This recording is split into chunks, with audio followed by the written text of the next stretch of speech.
সচিবালয়ে চূড়ান্ত গেজেট প্রকাশ। কর্মচারীদের সর্বনিম্ন বেসিক ১২,০০০ টাকার পরিবর্তে ১৮,৫০০ টাকা নির্ধারণ। তারেক রহমান এ বিষয়ে যা বলেন। সচিবালয় থেকে অবশেষে বহু প্রতীক্ষিত নতুন বেতন স্কেলের চূড়ান্ত গেজেট প্রকাশ করা হয়েছে। দীর্ঘদিন ধরে চলমান জল্পনা কল্পনার অবসান ঘটিয়ে এই গেজেট প্রকাশের মাধ্যমে সরকারি কর্মকর্তা ও কর্মচারীদের মধ্যে নতুন উদ্দীপনার সৃষ্টি হয়েছে। দেশের বর্তমান অর্থনৈতিক প্রেক্ষাপট এবং জীবনযাত্রার ব্যয় বৃদ্ধির বিষয়টি বিবেচনায় নিয়ে সরকার এই যুগান্তকারী পদক্ষেপ গ্রহণ করেছেন। নতুন এই বেতন স্কেলের সবচেয়ে বড় চমক এসেছে সর্বনিম্ন মূল বেতনের ক্ষেত্রে। প্রাথমিক পর্যালোচনা এবং বেতন কমিশনের চূড়ান্ত সুপারিশে সর্বনিম্ন বেসিক ৮,২৫০ টাকা থেকে বাড়িয়ে ১২,০০০ টাকা নির্ধারণ করার প্রস্তাব করা হয়েছিল। দেশের নিম্ন আয়ের কর্মচারীদের জীবনযাত্রার মান উন্নয়নে এটি একটি ঐতিহাসিক পদক্ষেপ হিসেবে দেখা হলেও জীবনযাত্রার আকাশছোঁয়া ব্যয়ের তুলনায় তা অপর্যাপ্ত বলে মনে করছেন অনেকেই। কর্মচারী সংগঠনের দাবি এবং সাধারণ মানুষের প্রত্যাশাকে সর্বোচ্চ সম্মান জানিয়ে শেষ মুহূর্তে এক অবিশ্বাস্য সিদ্ধান্ত নেন তারেক রহমান। পূর্বের প্রস্তাবিত ১২,০০০ টাকার পরিবর্তে তিনি সরাসরি সর্বনিম্ন বেসিক ১৮,৫০০ টাকা নির্ধারণের চূড়ান্ত অনুমোদন দেন। সংশ্লিষ্ট সকলের মতামত ও যৌক্তিক দাবিকে সমর্থন জানিয়ে নেওয়া এই দূরদর্শী সিদ্ধান্ত দেশের প্রশাসনিক ইতিহাসে এক নজিরবিহীন দৃষ্টান্ত স্থাপন করেছেন।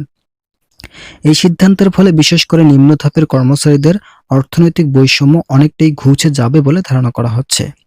মূল বেতন এক লাফে ১৮,৫০০ টাকা উন্নীত করায় এর ইতিবাচক প্রভাব পড়বে কর্মচারীদের চিকিৎসা ভাতা, বাড়ি ভাড়া ও অন্যান্য সুযোগ সুবিধার ওপর। জীবনযাত্রার মান উন্নয়নে সবচেয়ে এটি কর্মচারীদের কাজের প্রতি আরো বেশি মনোযোগী ও দায়বদ্ধ হিসাবে উদ্বুদ্ধ হবে। যারা এখন আমাদের এই চ্যানেলের নতুন সদস্য আছেন তারা পরবর্তী আপডেট পেতে চ্যানেলটি সাবস্ক্রাইব করুন। অর্থনৈতিক বিশ্লেষকদের মতে সর্বনিম্ন মূল বেতন এক লাফে এতটা বৃদ্ধি পাওয়ায় জাতীয় বাজেটে কিছুটা চাপ সৃষ্টি হলেও এটি অভ্যন্তরীণ বাজারে অর্থপ্রবাহ সচল রাখতে সাহায্য করবে।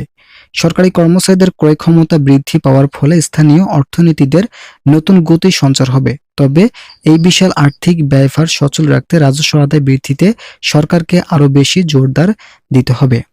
চূড়ান্ত গেজেট প্রকাশের পর দেশ জুড়ে সচিবালয় সহ বিভিন্ন সরকারি দপ্তরে কর্মচারীদের মাঝে আনন্দের বন্যা বইছে। দীর্ঘদিনের আর্থিক টানাপোড়েনের পর থেকে মুক্তির এই নতুন আশাকে স্বাগত জানিয়েছেন তারা।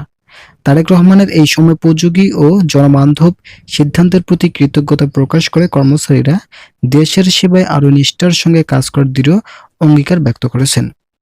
অর্থমন্ত্রী আমির খসরু বলেন, বেতন বৃদ্ধিতে যত ধরনের বাধা বিপত্তি ছিল অবশেষে সকল ধরনের বাধা ইতিমধ্যেই শেষ হয়েছে। এখন সরকারি চাকরিজীবীদের দাবিগুলো কিভাবে বাস্তবায়ন করা যায় সেই বিষয়গুলো নিয়েই চূড়ান্ত দিক নির্দেশনা প্রকাশ করেছেন সংশ্লিষ্ট কর্তৃপক্ষ ও অন্যান্য সদস্যবৃন্দ।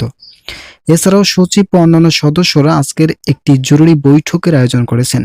এই বৈঠকে সচিবদের বিভিন্ন দিক নির্দেশনাগুলো স্পষ্টভাবে উল্লেখ করা হয়েছে, যাদের মধ্যে থাকছে অবসরকালীন এই সুবিধা এবং সর্বনিম্ন বেসিক ১৮,৫০০ টাকা পর্যন্ত নির্ধারণের চূড়ান্ত সুবিধা।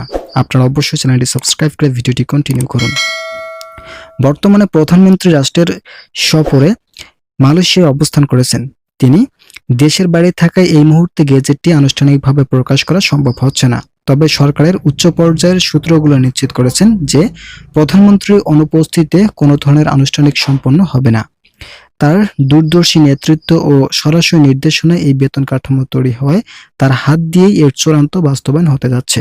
প্রশাসনিক সূত্র থেকে জানা গেছে যে প্রধানমন্ত্রী মালয়েশিয়ার সফর শেষে দেশে ফেরা মাত্রই সেই দিনই গেজেটটি প্রকাশের সব প্রস্তুতি সম্পন্ন করে রাখা হয়েছে।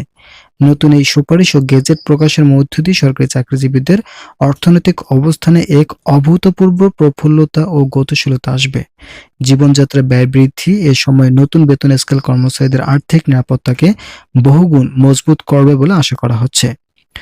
এদিকে নতুন বেতন স্কেলে গেজেট প্রকাশে সুনির্দিষ্ট তারিখ নিয়ে বিভিন্ন কর্মচারী সংগঠনের নেতাদের মধ্যে ব্যাপক তৎপরতা লক্ষ্য করা যাচ্ছে। সংগঠনগুলোর শীর্ষ নেতারা অভ্যন্তরীণ সূত্র উল্লেখ জানিয়েছেন যে আগামী ২৪ জুন বহুল প্রতীক্ষিত এই গেজেটটি প্রকাশ করা হতে পারে। মাঠ পর্যায়ের কর্মচারীরা এই তারিখটিকে ঘিরে অত্যন্ত আশাবাদী হয়ে উঠেছে এবং অধীর আগ্রহে অপেক্ষা করেছেন। মূলত আগামী ২৪ জুন একটি নতুন বৈঠকের আয়োজন করা হয়েছে। এই বৈঠকে প্রধানমন্ত্রী সহ পে কমিশনের চেয়ারম্যান, এছাড়া অর্থমন্ত্রী আমির খসরু এবং বিভিন্ন ঊর্ধ্বতন কর্মকর্তা, সবথেকে বেশি গুরুত্বপূর্ণ ভূমিকা পালন করবে সচিবরা। তাদের সকলের মতামত নিয়ে আগামী 24 জুন গেজেট প্রকাশ করা হবে বলে শতভাগ নিশ্চয়তা পাওয়া যাচ্ছে। তো সে পর্যন্ত অবশ্যই আপনারা আমাদের এই চ্যানেলটি সাবস্ক্রাইব করে আমাদের সঙ্গেই থাকুন।